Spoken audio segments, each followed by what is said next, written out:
Yoi, selamat datang di konten BMW featuring Biawa. BMW Biawa mukulin warga. Kali ini saya akan ngobrolin mengenai biaya-biaya yang saya keluarkan pertama kali setelah saya beli mobil ini, setelah saya ngambil Biawa. Kenapa saya merasa konten ini penting? Karena menurut saya siapapun yang berkeinginan untuk beli BMW E36 atau beli mobil bekas ya pada umumnya, itu berkewajiban untuk menyediakan alokasi dana, tidak hanya untuk pembelian mobilnya tapi juga servis di awal. So, let's see the content. Woo!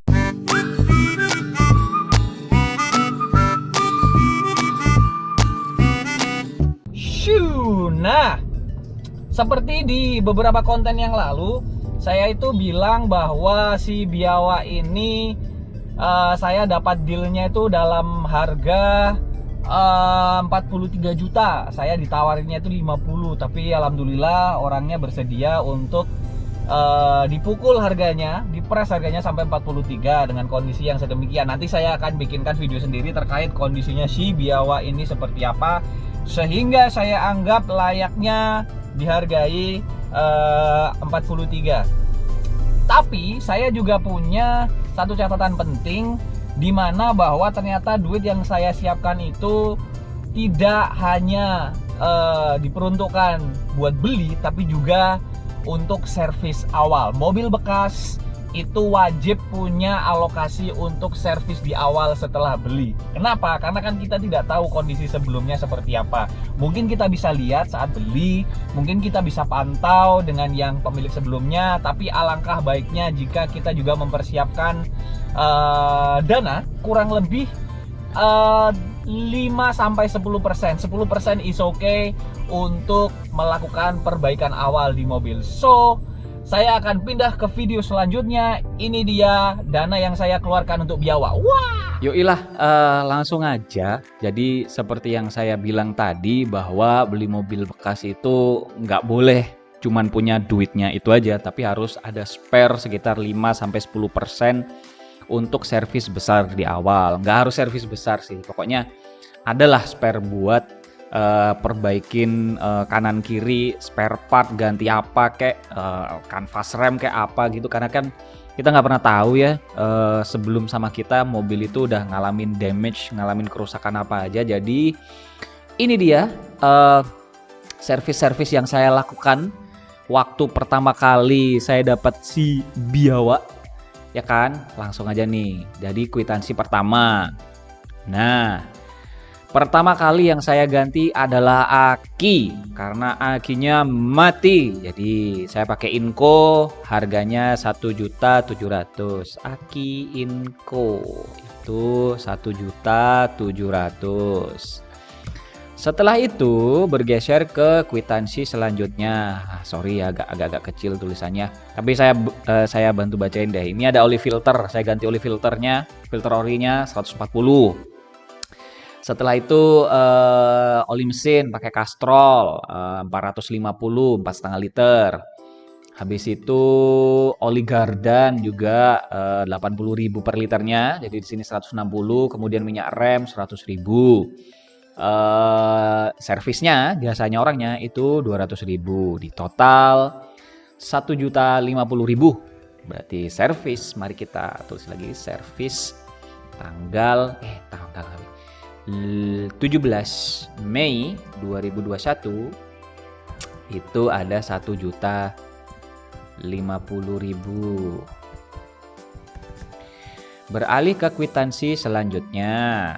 Nah, ini adalah kwitansi yang saya dapatkan setelah si Biawa dibalikin ke apa sih namanya, bukan dibalikin tapi kayak nggak diceper lagi gitu loh kan, sebelumnya dia ceper. Nah, ini saya tinggikan lagi nih, DB ini apa sih, depan belakang ya Allah, ditinggikan depan belakang, udah nggak ceper lagi, 900.000. Apa ya, tinggikan ban kaki-kakinya itu 900.000. Saya lupa tanggal berapa ini ya, nggak tahu lah, ntar aja. Selanjutnya, nah ini di bengkel yang sama nih dengan yang tadi, cuman karena saya ngerasa koplingnya ternyata keras, saya servis lagi dan ternyata master kopling bawahnya sudah wadidaw dong, ya kan? Diganti nih master kopling bawahnya 650, minyak rem 35.000, oli transmisinya 85.000 per liter, 2 liter 170. Servisnya bapaknya termasuk ini perbaikin konsol box. Jadi di tengah itu dituas apa sih namanya? Persneling. Itu copot. Nah, dibenerin sama bapaknya total 250.000 dan total besarnya adalah 1.055.000. Mari kita tulis lagi.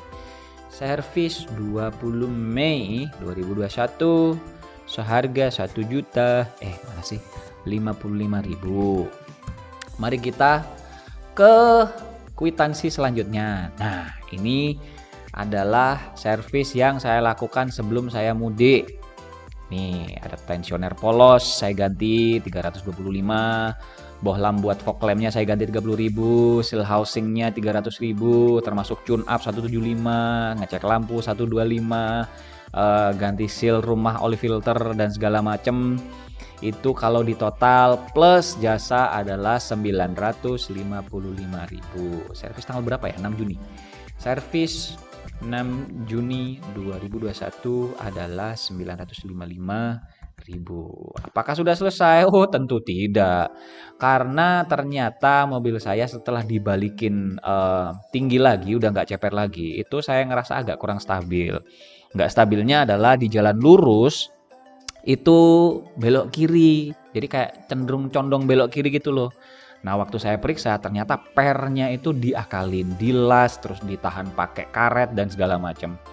Di Malang pada akhirnya saya memutuskan untuk ganti springnya, dan harga ganti springnya termasuk servisnya, sayanya nggak minta kwitansinya sih dari orangnya, tapi ya inilah nanti buat apa sih namanya, servis spring ini saya bikinkan video sendiri karena cukup trusted orangnya, 1.150.000, pakai bekas punya E36323 kalau nggak salah, kalau nggak 320. Servis spring, spring depan belakang itu 1.150.000. Mari kita total, ya kan? Di total pakai kalkulator, bentar. Ya inilah pokoknya. Ini hitungannya tadi tapi kita ulangin lagi deh biar benar. Jadi akinya itu tadi adalah 1.700.000, ya kan? Ditambah 1.050.000, ditambah 900, ditambah 1.055.000, ditambah 955.000, dan ganti spring itu ya itulah per ya kan, 1.150.000. Totalnya bener 6.810.000. Nah, kalau misalkan ada modal 7 juta kan aman tuh. Itulah kenapa saya bilang harga mobilnya itu harus dikasih spare supaya servis kayak gini nih bisa dilakukan. Jadinya lebih ngerasa aman, ya lebih safe lah, dan mobilnya juga jadi jauh lebih enak, jauh lebih layak buat dikendarai. Oke, so that's all the thing. Kalau misalkan ada yang mau tanya, silahkan ditanyain di DM aja, nggak apa-apa, di kolom komentar juga nggak apa-apa. I'll see you again. Fajar Radiansyah, peace out, bye.